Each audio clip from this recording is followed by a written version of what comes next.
Goal, nation's leading institute.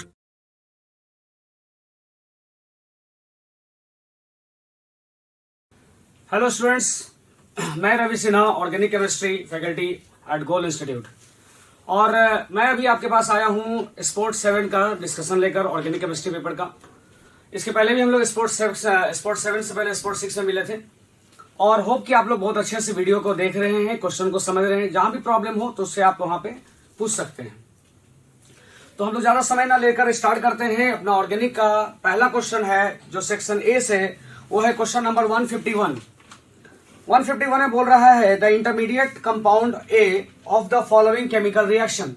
एक chemical reaction दे रखा है जिसमें कि नाइट्राइल के साथ रिएक्शन दिया है SnCl2 और HCl, जिसे कि हम लोग स्टेनस क्लोराइड बोलते हैं।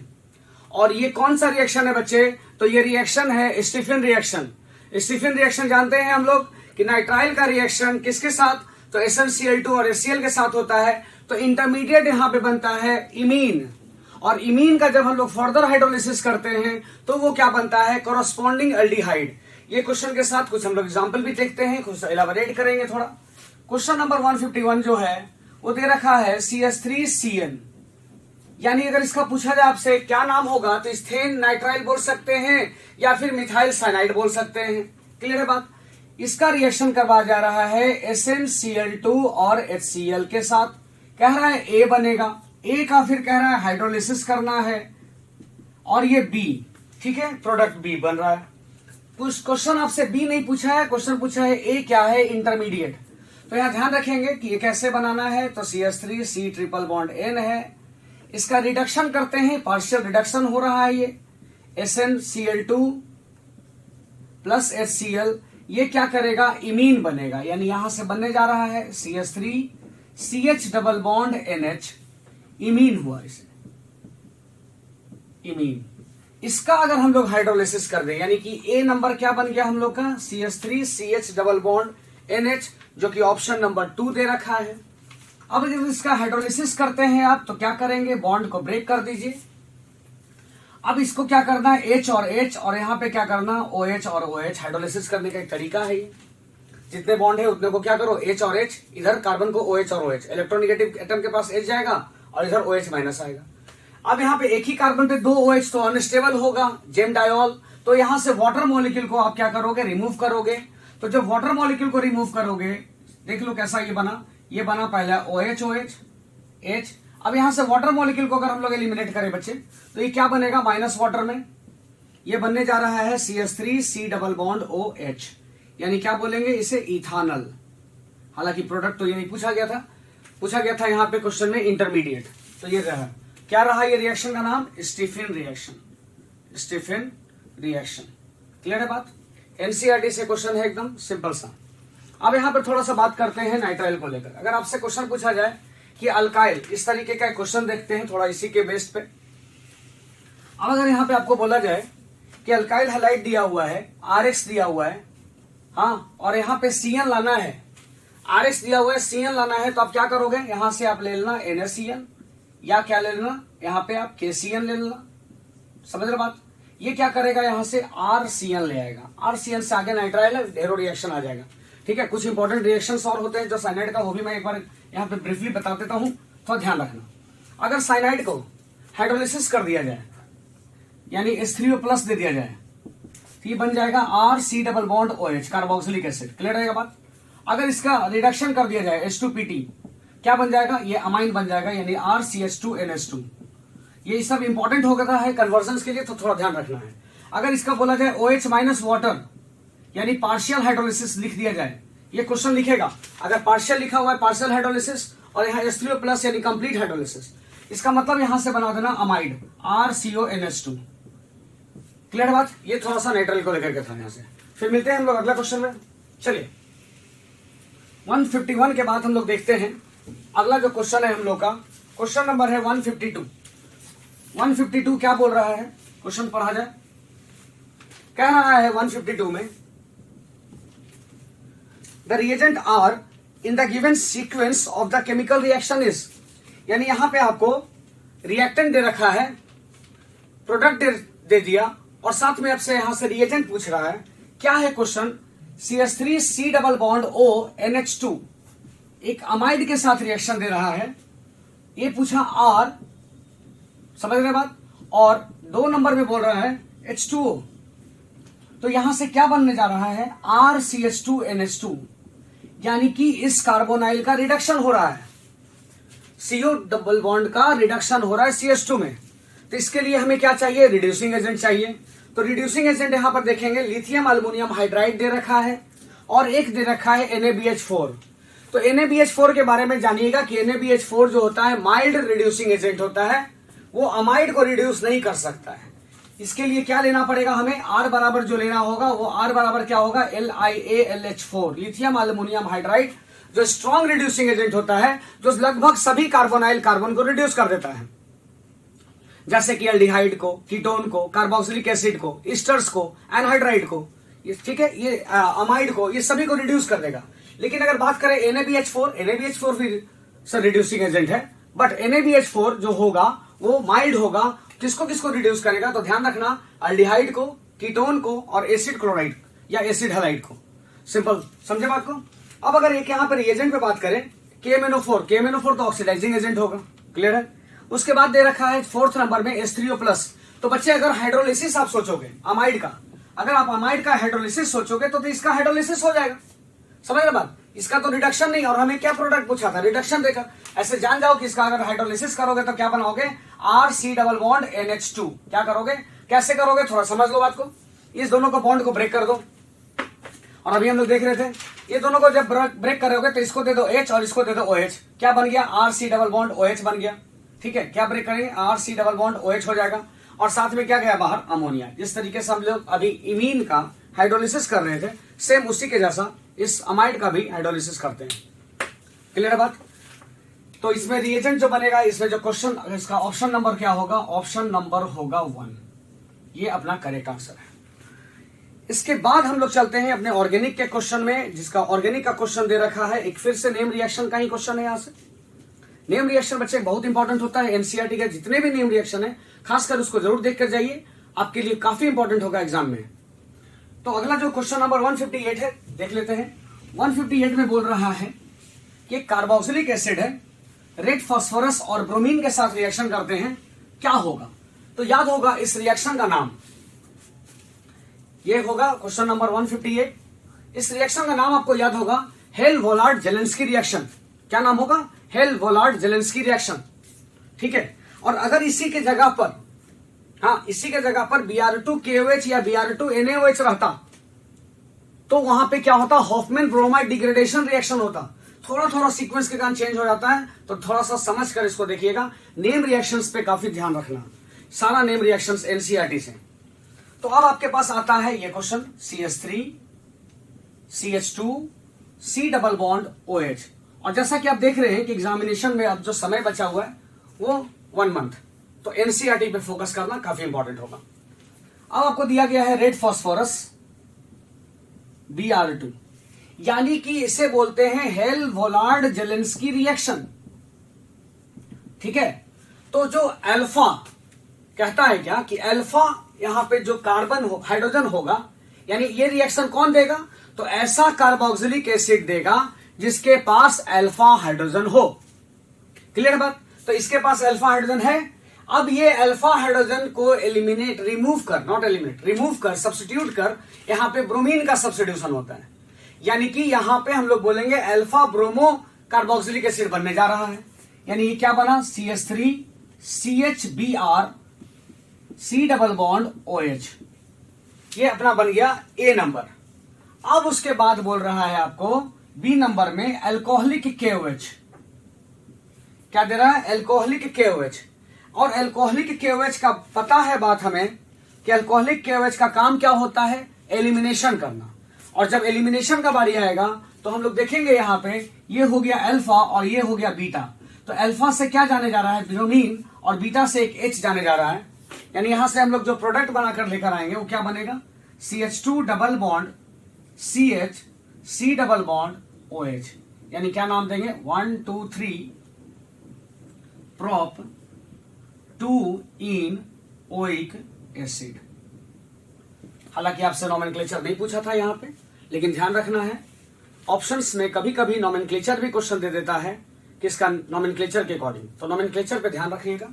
यानी यहाँ पे करेक्ट आंसर बन गया आपका ऑप्शन नंबर 1, यानी 158 का क्वेश्चन नंबर ऑप्शन नंबर 1 जो है आपका क्या होगा, करेक्ट आंसर। ठीक है, चलिए इसके बाद हम लोग मूव करते हैं अगला क्वेश्चन की तरफ। अगला क्वेश्चन यानी कि जो दे रहा है 163 नंबर, अगला क्वेश्चन जो होगा हमारे पास क्या है 163। देखते हैं, पहले क्वेश्चन पढ़ लिया जाए। कह रहा है कि alkane can be oxidise to corresponding alcohol.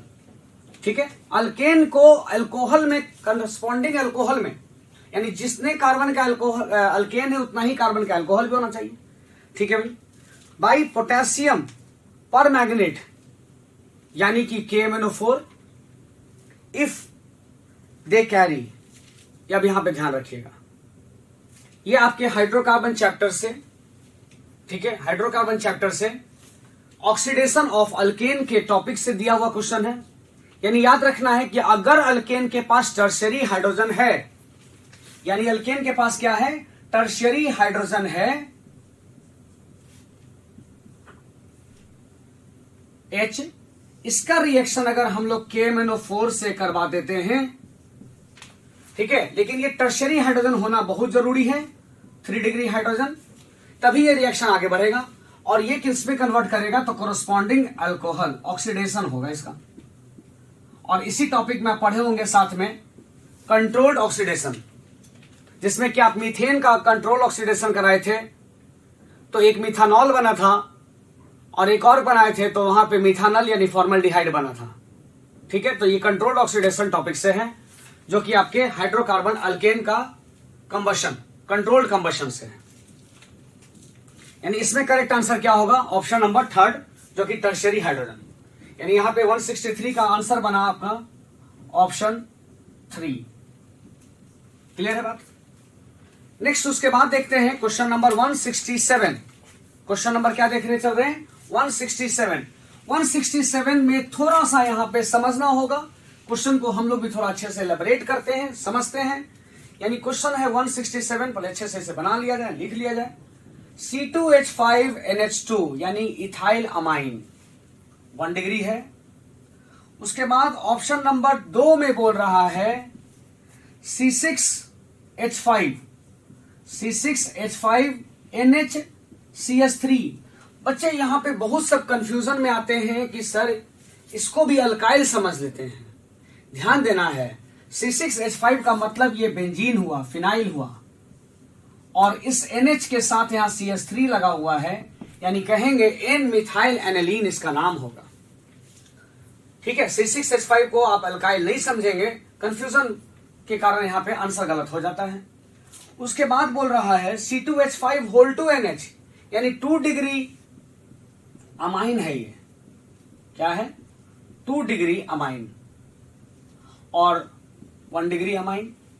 Fourth option जो दे रहा है बच्चे वो दे रहा है C6H5NH2, इसका मतलब ये क्या हो गया, एनिलीन हो गया। अब हम लोग इसको समझते हैं। क्वेश्चन बोल रहा है the correct order of the compounds in the decreasing order of pKb value. अब यहां पे क्वेश्चन आपसे क्या किया एग्जाम में, ये एग्जाम में क्या करता है, डायरेक्ट आपसे बेसिक स्ट्रेंथ नहीं पूछा, ज्यादा प्रॉब्लम नहीं किया, बेसिक स्ट्रेंथ नहीं पूछा। एक तरीके से और क्वेश्चन आता है, वो भी मैं अभी आपसे बात करूंगा। यहां पे बोल रहा है पीकेबी वैल्यू, तो पीकेबी वैल्यू हमें पता रहना चाहिए कि सर ये इनवर्सली प्रोपोर्शनल होगा बेसिक स्ट्रेंथ का, यानी कि बेसिक स्ट्रेंथ जिसका सबसे ज्यादा होगा पीकेबी वैल्यू उसका सबसे कम होगा और केबी वैल्यू उसका ज्यादा। समझते हैं बात को ना, बेसिक स्ट्रेंथ ज्यादा, केबी वैल्यू ज्यादा। हाँ, केबी मतलब ionisation constant of the base और पीकेबी का मतलब हो जाएगा नेगेटिव लॉग ऑफ द केबी। तो समझते हैं यहां पे कि सर सबको पहले अरेंज कर लिया जाए। ठीक, अब आपको पूछोगे सर यहां पे क्या दिया हुआ है, तो देखो इसका कोई रेजोनेंस नहीं हो रहा है, इसके लोन पेयर को कोई रेजोनेंस में इन्वॉल्वमेंट नहीं है, लेकिन इसका रेजोनेंस में इन्वॉल्व है, इसका भी रेजोनेंस में इन्वॉल्व है, लेकिन साथ में एक प्लस आई ग्रुप भी लगा हुआ है। इसका मतलब ये 2 नंबर में एंड 4 नंबर में ये क्लियर हो रहा है कि हमारा जो एन मिथाइल एनिलीन है it's more basic than aniline. Clear, but 2 and 4 are less basic than 1 and 2. यानी कहेंगे कि 2 and 4 जो होगा वो लेस बेसिक होगा किससे? 1 and 3 से। आप समझते हैं क्यों? क्योंकि सर इसके जो नाइट्रोजन के लोन पेयर है वो लोकलाइज्ड हैं, और लोकलाइज्ड लोन पेयर जो होते हैं ज्यादा बेसिक होते हैं। तो हम लोग बेसिक स्ट्रेंथ यहां से फाइंड कर लें। तो बेसिक स्ट्रेंथ यहां पे होगा 3, देन होगा 1, एंड देन इन दोनों में किसका बेसिक ज्यादा होगा? तो 2, एंड देन होगा 4। ये हम लोगों का बेसिक स्ट्रेंथ हुआ। अब इसको अरेंज करना है पीकेबी में, यानी 3 का पीकेबी जो होगा सबसे कम होगा। यानी क्या करेंगे कि 4, देन 2, देन 1 एंड देन 3। इसको जस्ट हम लोग क्या करेंगे? रिवर्स कर देंगे। रिवर्स कर देंगे तो क्या होगा? 4, 2, 1, 3, जो कि करेक्ट आंसर बनेगा ऑप्शन नंबर 2। 167 का जो करेक्ट आंसर है वह है आपका ऑप्शन नंबर 2। क्लियर है बात? ये था आपके बेसिक स्ट्रेंथ को लेकर। अब देखो थोड़ा सा हम लोग समझते हैं कि इसी क्वेश्चन को दूसरे तरीके से क्या पूछता। एक तो सिंपल पूछता बेसिक स्ट्रेंथ बताइए इंक्रीजिंग या डिक्रीजिंग ऑर्डर में, उसी को क्या चेंज कर दिया? उसी को चेंज कर दिया आपके पीकेबी वैल्यू में। ठीक है, पीकेबी वैल्यू को बोला कि अरेंज करना है पीकेबी के अकॉर्डिंग, नॉट वैल्यू। अब यहां पे बोल देगा कि among the following which one will be the most reactive toward the dilute HCl। इसका मतलब यहां क्या किया? डाइल्यूट HCl बोल दिया, या डाइल्यूट कुछ भी कोई भी एसिड बोल दे, यानी एक एसिड है बच्चे, और एक एसिड के साथ रिएक्शन कौन करता है? एक बेस रिएक्शन करता है। तो जो स्ट्रॉन्ग बेस होगा वही रिएक्शन करेगा ना, बिल्कुल। तो वो ऐसा कंडीशन रहता तो हम लोग का जो ऑप्शन नंबर 3 है वो यहां पे आता। अब इसी को दूसरे तरीके से पूछते हैं। अगर कह दिया जाए कि डाइल्यूट HCl के साथ या डाइल्यूट हाइड्रोक्लोरिक एसिड के साथ, डाइल्यूट सल्फ्यूरिक एसिड के साथ कौन सा ऐसा कंपाउंड है इन चारों में जो लीस्ट रिएक्टिव होगा, यानी रिएक्शन नहीं करेगा, यानी बेस का काम कमजोर करेगा, यानी बेस लेस रिएक्टिव, यानी बेसिक लेस होगा, यानी 4 नंबर बनेगा ऐसा में आंसर। तो ऐसा क्वेश्चन आपके पास बेस को लेकर के आ सकता है। ये 2 से 3 तरीका है आपके पास बेस को आने का। क्लियर है बात? मूव करते हैं हम लोग अगले क्वेश्चन में। समझ में आ रहा होगा आप लोगों को? कोई प्रॉब्लम तो नहीं हो रहा है समझने में?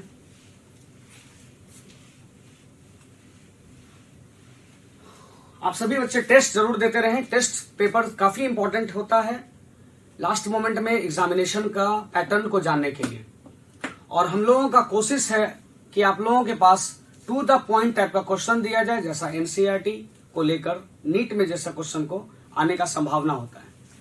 तो और साथ में जब तक आप ये पेपर नहीं बनाएंगे आप उतने बढ़िया से एक्सप्लेनेशन को समझ नहीं पाएंगे। तो आप पेपर जरूर बनाएं, और पेपर बनाने के साथ ये एक्सप्लेनेशन जरूर समझें। हम लोगों का कोशिश है आप लोगों को अच्छा देना, अच्छा करना।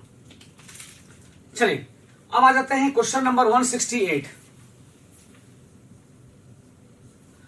तो 168 थोड़ा सा टेक्निकल क्वेश्चन है, सिंपल क्वेश्चन है, सिंपल से थोड़ा सा टेक्निकल किया है, यानी इसको बहुत ज्यादा सिंपल नहीं बोल सकते हैं।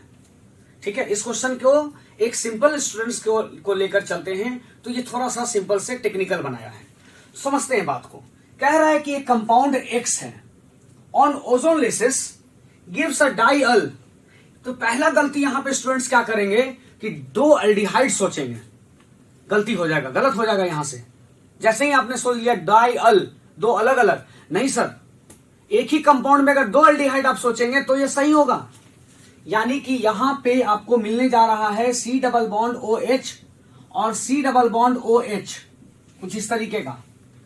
ठीक है,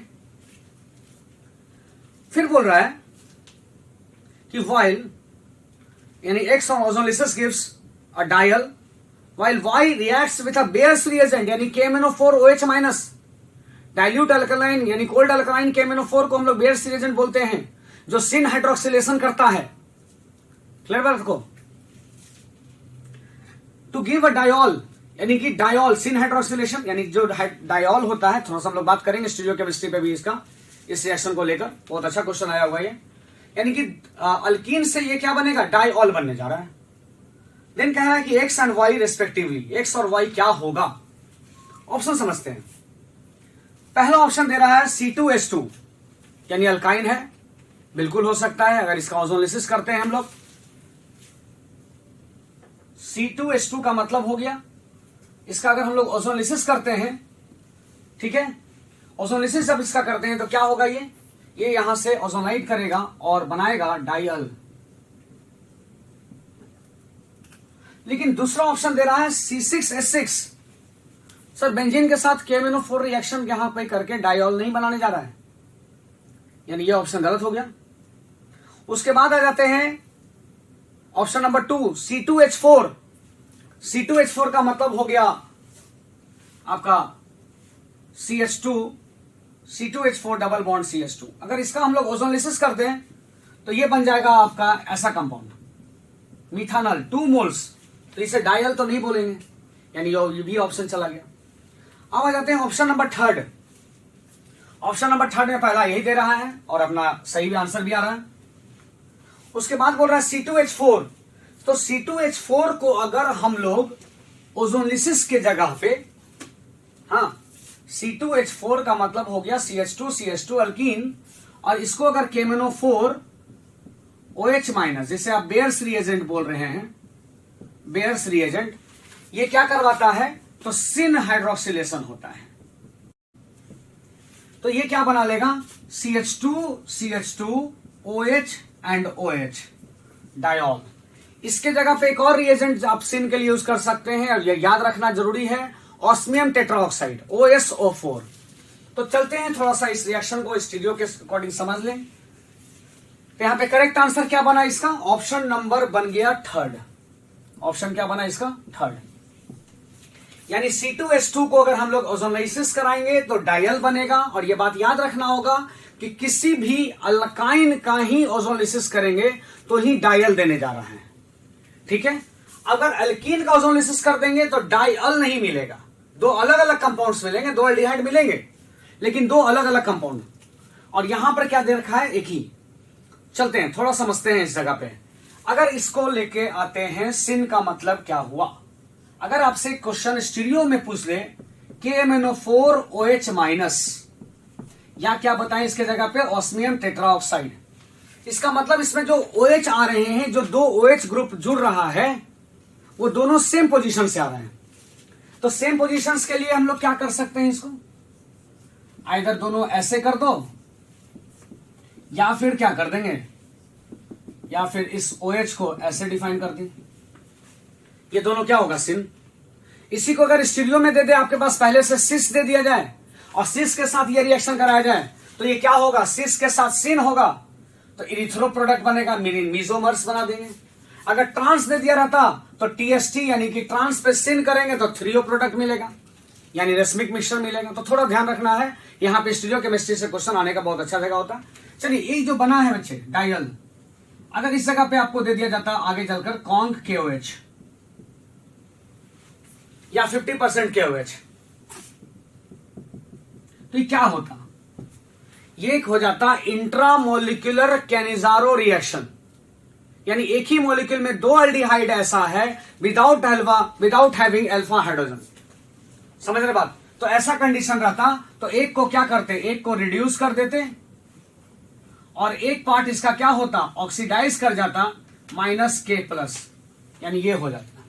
तो अगर ऐसा क्वेश्चन रहता है तो थोड़ा ध्यान रखना है, ये नेम रिएक्शन से सारा रिलेटेड क्वेश्चन है, बहुत अच्छे क्वेश्चन है यहाँ पे।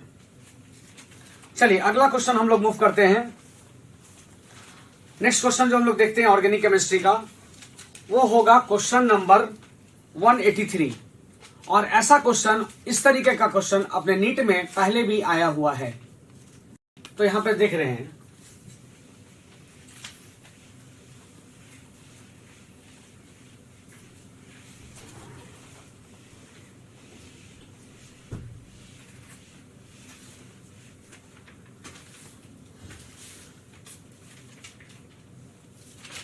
क्वेश्चन नंबर 183 है और इस तरीके का पहले भी आपको क्वेश्चन मिला है। CH3CH CH3 CHOH CH3 और इसको बोला जा रहा है H+ हीट। H+ हीट का मतलब आपके एग्जामिनेशन में यहां पे कॉन्क H2SO4 हीट भी दे सकता है। समझे बात।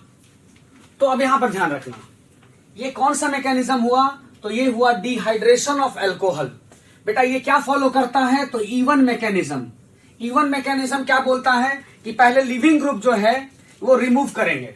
कैसे रिमूव करेंगे, तो यहां से OH जो है H+ लेकर के OH2+ बनेगा, अच्छा लिविंग ग्रुप बनेगा और ये रिमूव हो जाएगा और ये बनेगा प्लस कार्बोकेटाइन। अब इस कंडीशन में, ठीक है, अब इस कंडीशन में कार्बोकेटाइन का रीअरेंजमेंट करना होगा, यानी कि ऐसे मूव करेंगे। देख रहे हो, जब कार्बोकेटाइन का रीअरेंजमेंट करोगे तो कार्बोकेटाइन क्या बनने जा रहा है, CH3। एक छोटा सा गलती यहां पे बच्चे करते हैं, उसको भी हम लोग यहां पे पॉइंट आउट करने चल रहे हैं।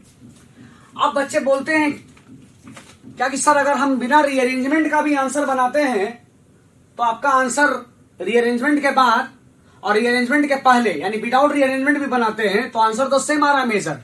तो मेजर आंसर यहां पे सेम आ रहा है, दिस इज अ कोइंसिडेंस। ये फैक्ट नहीं है, फैक्ट है पहले OH को रिमूव करना है, कार्बोकेटाइन बनाना है एंड देन वहां पे रीअरेंजमेंट करके अल्फा बीटा ढूंढना है। तो ये क्या हो गया बेटा, ये आपका अल्फा हो गया, ये आपका β1 हो गया और ये β2 हो गया। समझ रहे बात को, ये आपका β2।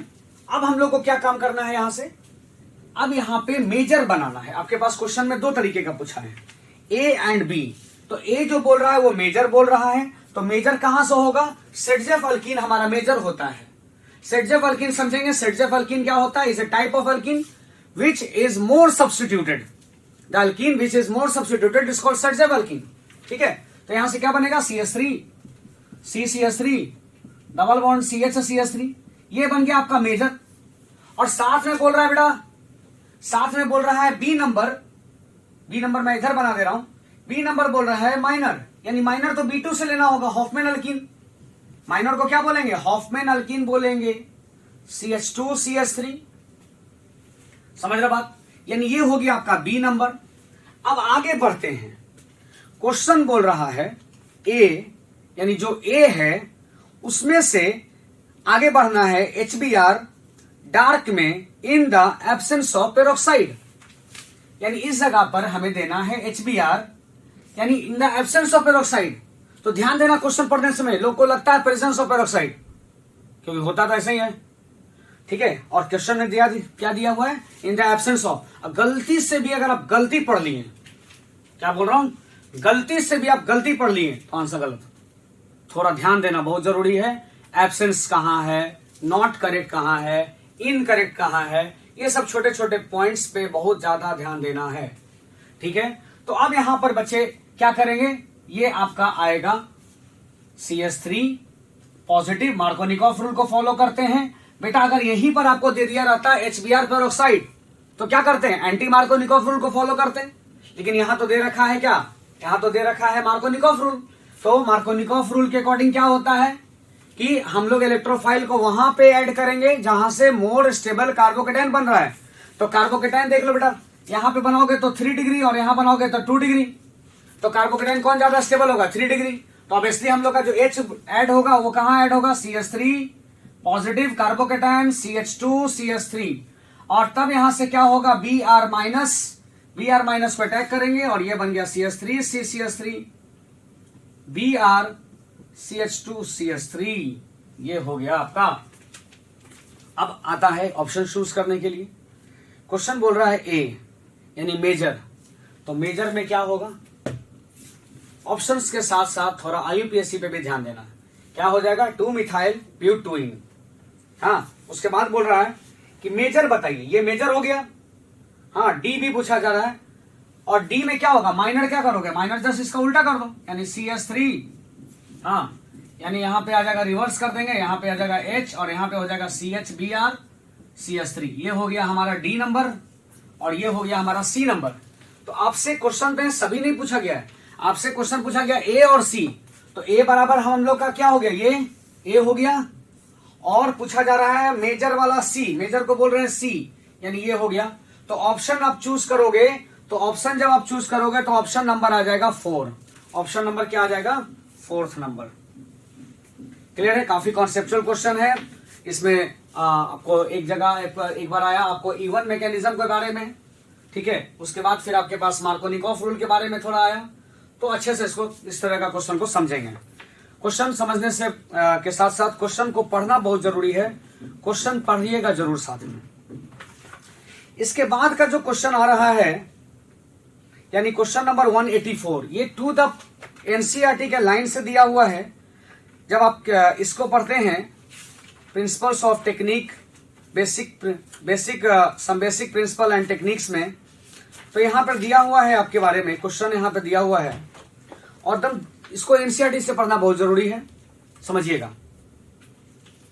कह रहा है कि method in which nitrogen containing organic compound is heated with a copper oxide in an atmosphere of CO2 is free nitrogen in addition to carbon and water is। तो बेटा यहां पर देखना आपके एनसीईआरटी में दिया हुआ है, इसे बोलते हैं हम लोग डुमास मेथड। क्या बोलते हैं? डुमास मेथड बोलते हैं। और ये डुमास मेथड में क्या होता है 184 में आपको दिया हुआ है, पेज नंबर 364 के पास। पेज नंबर क्या दिया हुआ है? 364, ठीक है। डुमास मेथड क्या बोलता है ये कि the nitrogen containing organic compound when heated with a copper oxide यानी कि CuO in an atmosphere of carbon dioxide yield a free nitrogen in addition of carbon dioxide and water. ठीक है, तो ये आपके एनसीईआरटी से लाइन है, तो एनसीईआरटी से इसे पढ़ना बहुत जरूरी है। ठीक है, ध्यान रखना इसको। अगला क्वेश्चन हम लोग देखते हैं 186। अगला क्वेश्चन होगा 186 नंबर। देखिए chemistry everyday life basic principle technique, हाँ कुछ पॉलीमर्स, खासकर chemistry everyday life, environmental chemistry और सम बेसिक प्रिंसिपल, ये बिल्कुल एनसीईआरटी का लाइन से ही क्वेश्चन रहते हैं बच्चे। तो इसके लिए आपको एनसीईआरटी का लाइन एकदम ध्यान से पढ़ना है। नेक्स्ट आ जाते हैं, क्वेश्चन नंबर है 186। कह रहा है कि among the following which one of the reagent gives different product than the other if the reactant is 1 decanol. कह रहा है कि 1 डेकानॉल है। डेकानॉल का मतलब हो गया 10 कार्बन 3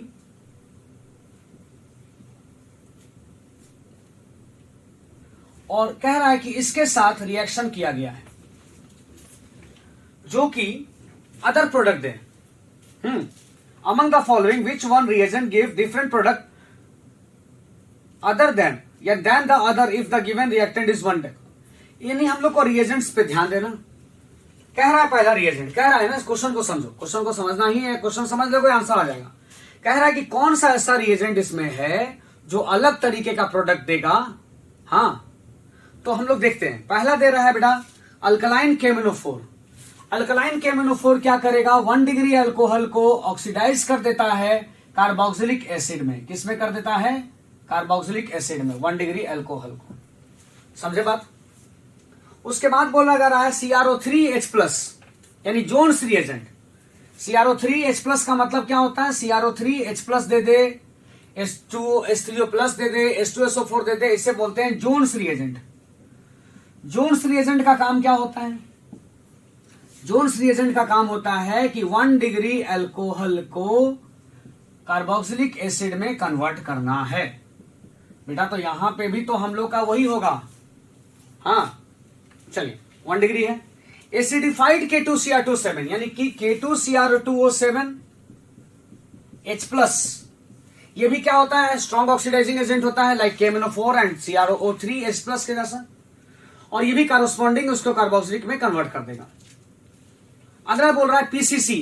PCC का मतलब होता है पिरिडीनियम क्लोरोक्रोमेट। PCC का मतलब क्या हो गया? पिरिडीनियम क्लोरोक्रोमेट, जो कि 1 डिग्री अल्कोहल, यानी कि ये होता क्या है पहले समझिए, ये होता है mild oxidising agent.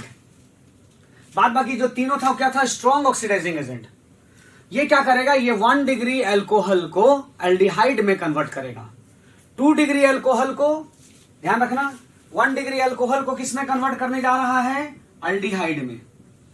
2 degree alcohol को किस में कन्वर्ट करने जा रहा है? कीटोन में। ठीक है, इसके साथ और क्या क्या रिएजेंट ले सकते थे इसके जगह पर? तो ले सकते थे CrO3 पाइरिडीन। ध्यान देना बच्चे, यहां दे रहा हूं CrO3 पाइरिडीन और यहां दे रखा था CrO3 H2SO4 या H+ एसिडिफाइड रहता है तो स्ट्रांग रहेगा, ठीक है। या आप क्या दे सकते थे, कॉपर एट 573 केल्विन, और भी कुछ रिएजेंट्स हैं, लेकिन फिलहाल इतना जो आपके एनसीईआरटी में दिया रखा है। तो यहां पे करेक्ट आंसर क्या होगा, 4th नंबर, जो कि बाद बाकी से अलग तरह का प्रोडक्ट देगा। नेक्स्ट है 187। ये 187 भी आपके थ्योरेटिकल क्वेश्चन है एनसीईआरटी से, पॉलीमर चैप्टर से। अब इसके लिए क्या करना है, अभी आप क्या करो कि इस सब 2-3 चैप्टर्स को हर दिन, ठीक है, हर दिन आपको करना क्या है कि आधे घंटे, 40 मिनट, 20 मिनट, जब भी टाइम मिले एक बार रीडिंग दे दो, ठीक है। इतना बार रीडिंग दे दो कि तुम्हें याद हो जाए कि ये लेफ्ट साइड लिखा हुआ था कि राइट साइड लिखा हुआ था। गारंटी देता हूं कि इस तरह का क्वेश्चन आपका नहीं छूटेगा, लेकिन उसके लिए आपको रीडिंग देना होगा, ठीक है। चलिए तो समझते हैं यहां पे द करेक्ट, देखो ध्यान रखना क्या बोला, द इनकरेक्ट, गलती से नहीं पढ़ना है, the correct, the incorrect statement about the natural rubber. भाई नेचुरल रबर के बारे में हम लोग जानते हैं, हाँ, नेचुरल रबर आइसोप्रीन। अब ये होता क्या है समझते हैं, इसमें क्या क्या स्टेटमेंट दे रखा है। स्टेटमेंट यहां पर दिया है, it become soft at low temperature. बिल्कुल, ये तो गलत हो गया ना, सॉफ्ट कब होता है, सॉफ्ट तो होगा हाई टेम्परेचर पे, सर लो टेम्परेचर पे ब्रिटल होगा, ये ध्यान रखना। और कह रहा है कि it become soft at low temperature, यानी इनकरेक्ट स्टेटमेंट ऑप्शन नंबर 1 हो गया। यहां पे कहता कि it become brittle at low temperature below than 283 kelvin, then it was correct, समझे। अब इसको सॉफ्ट करना था, तो सॉफ्ट करने के लिए हमें चाहिए 353, हमें चाहिए 353 केल्विन से ज्यादा। क्या चाहिए, 353 केल्विन से ज्यादा चाहिए, तब ये जाकर सॉफ्ट हो जाएगा, ठीक है। Soluble in non polar solvent, बिल्कुल सही है। Non resistant to attack by oxidising agent, oxidising agent से ये नॉन रेसिस्टेंट होता है, ऑक्सीडाइजिंग एजेंट से, इसीलिए वेल्कनाइजेशन आगे पढ़ोगे इसी टॉपिक में, वेल्कनाइजेशन ऑफ रबर, ताकि ये प्रॉपर्टी जो नेचुरल रबर का है वो रबर को डिग्रेड कर रखा है, उसको स्ट्रॉन्ग बनाने के लिए, टफन बनाने के लिए, ठीक है, स्टिफन बनाने के लिए, उसके लिए क्या करते हैं, वेल्कनाइजेशन करते हैं। वेल्कनाइजेशन एक प्रोसेस होता है जिसमें कि रॉ रबर को सल्फर के साथ, कुछ और एडिटिव के साथ एप्रोप्रिएट मिक्स कर कर वहां से वेल्कनाइज किया जाता है, जिससे कि वेल्कनाइज जो रबर होते हैं उसका क्वालिटी नेचुरल रबर से स्ट्रांग होता है, यानी कि जो क्वालिटी होता है उसका अपग्रेड होता है। आप वेल्कनाइजेशन यहां पे समझेंगे, वेल्कनाइजेशन होता है उसका। कह रहा है it is a linear polymer of isoprene, बिल्कुल। आइसोप्रीन का मतलब क्या हो गया, 2 मिथाइल 1,3-ब्यूटाडाइन। अब ये सब मोनोमर्स है बच्चे, मोनोमर्स याद रखिएगा। कभी कभी आपसे क्वेश्चन पूछा जाएगा, what is the monomers of isoprene, what is the monomers of neoprene, what is the monomers of बुना एस, बुना एन, नायलॉन 6, नायलॉन 6, इस तरीके से, ठीक है। पॉलीअमाइड्स क्या होते हैं, पॉलिस्टर्स क्या होते हैं, थोड़ा सा एनसीईआरटी पढ़िएगा, ये सब क्वेश्चन कभी नहीं छूटेगा।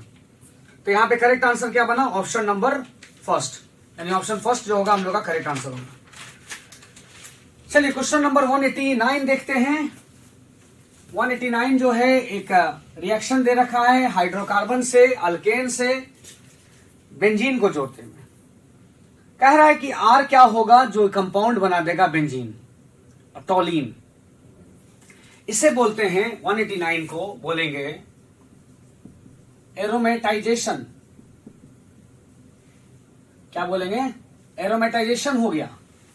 और एरोमेटाइजेशन के लिए हम लोग क्या जानते हैं कि नॉर्मल हेक्सेन C6H14 को अगर हम लोग लेते हैं और क्या देते हैं यहां पे Cr2O3, या यहां पर देंगे MO2O3, या जो आपके पास दे रखा है V2O5, हाँ, एट 773 केल्विन 10 से 20 ATM प्रेशर पर यह बन जाएगा बेंजीन। क्या बन जाएगा, बेंजीन। अब हम लोग के पास क्वेश्चन है, बेंजीन नहीं टॉलीन है, तो यानी एक कार्बन ज्यादा लेना होगा, यानी क्या करना होगा, C7H14 H16 लेना होगा, C7, तो ये क्या बनेगा, टॉलिन बन जाएगा। चलो एक और क्वेश्चन इसी पर समझते हैं बच्चे, थोड़ा सा बढ़िया है आइसोमर्स को भी जोड़ते हुए। अगर यहां पे बोल देता C8 का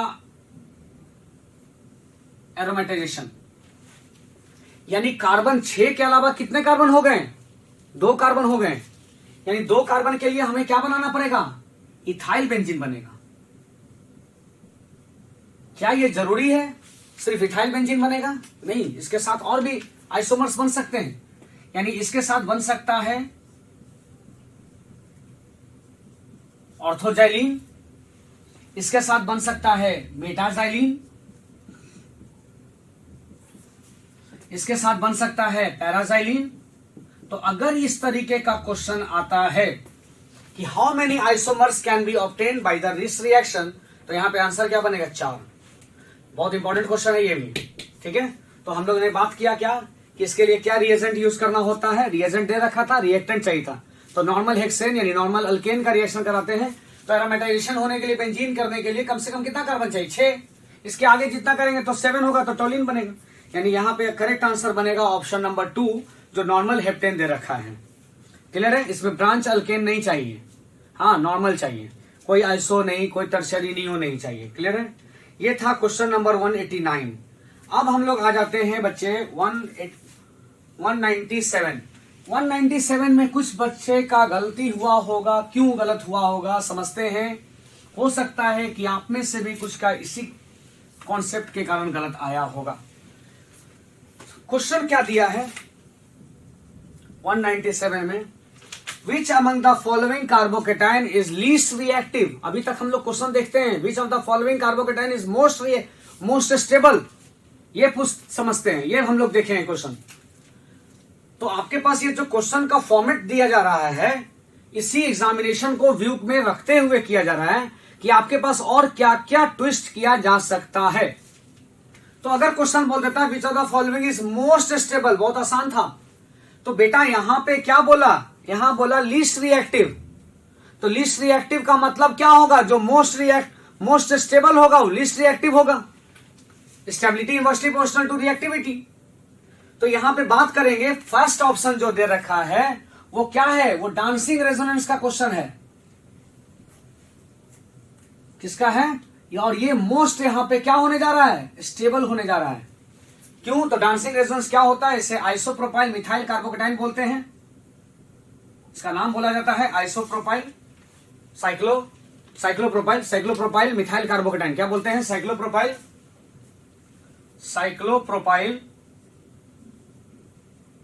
मिथाइल कार्बोकेटाइन इसका नाम होता है। और ये बच्चे क्या करता है, डांसिंग रेजोनेंस के तहत रेजोनेंस करता है, यानी ये पूरे का पूरा बॉन्ड को शिफ्ट कर देता है।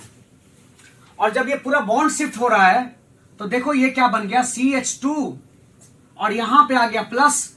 तो आखिर ऐसा क्यों किया गया, व्हाट इज द रीजन। तो सर यहां पे रीजन ये है कि यहां पे free of angle strain, free हो गया molecule, free from angle strain, angle strain से इसे फ्री कर दिया गया। और यहां पे क्या है, एंगल स्ट्रेन लग रहा है। एंगल स्ट्रेन रहने के कारण मॉलिक्यूल एग्जिस्ट नहीं करता है, और ये डांसिंग रेजोनेंस कर मॉलिक्यूल क्या करेगा, यहां पे इस तरीके से बन जाएगा जिसमें कि एंगल स्ट्रेन यहां पे फ्री हो गया, क्योंकि साइक्लिक तो रहा नहीं। इसलिए इसको बोलेंगे ये मोस्ट स्टेबल होगा, यहां ऑप्शन जो दिया हुआ है। तो जब स्टेबिलिटी ज्यादा तो रिएक्टिविटी कम, तो यहां पे क्या बोलेंगे, रिएक्टिव यानी लेस रिएक्टिव के लिए आंसर बनेगा ऑप्शन नंबर 1।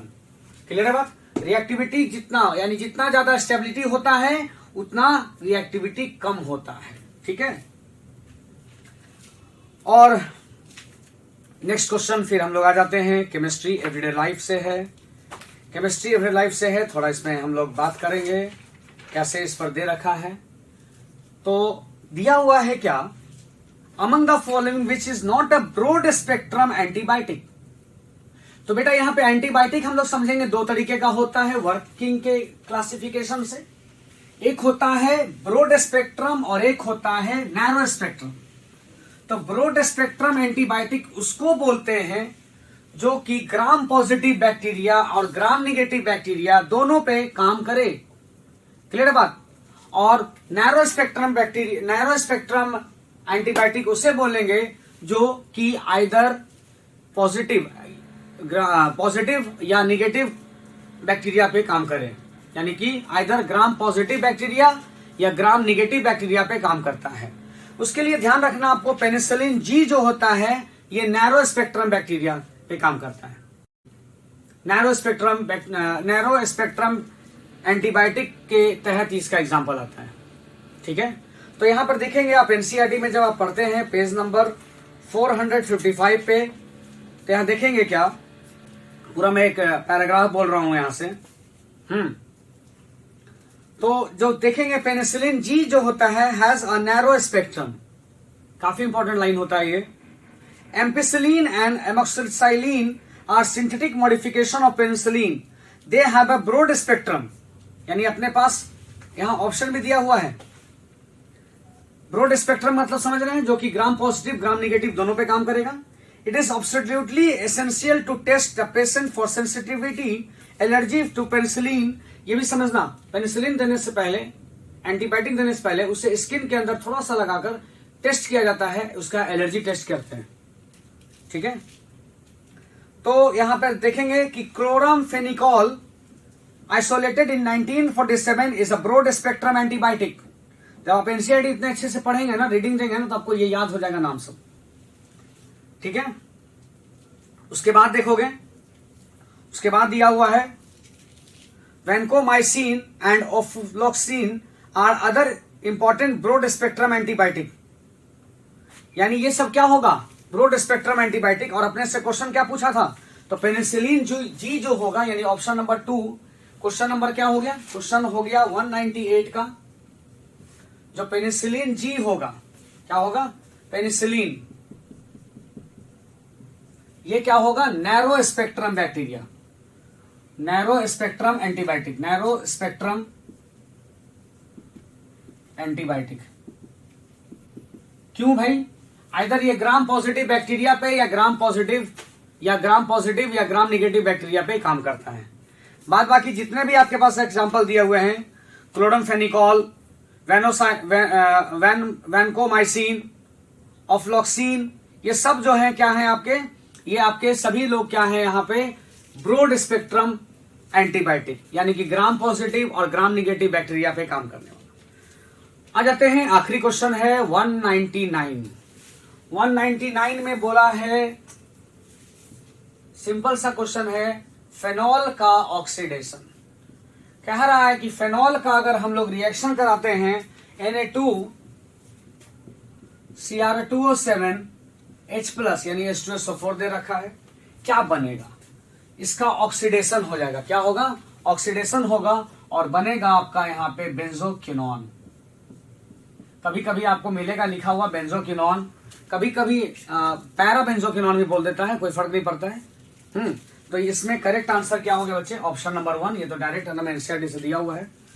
तो आप देख रहे होंगे क्वेश्चन का तरीका कि किस तरीके से कुछ हम लोग एनसीईआरटी के बेस पर रख रहे हैं, खासकर आपका केमिस्ट्री एवरीडे लाइफ, पॉलीमर और बेसिक टेक्निक ऑफ प्रिंसिपल।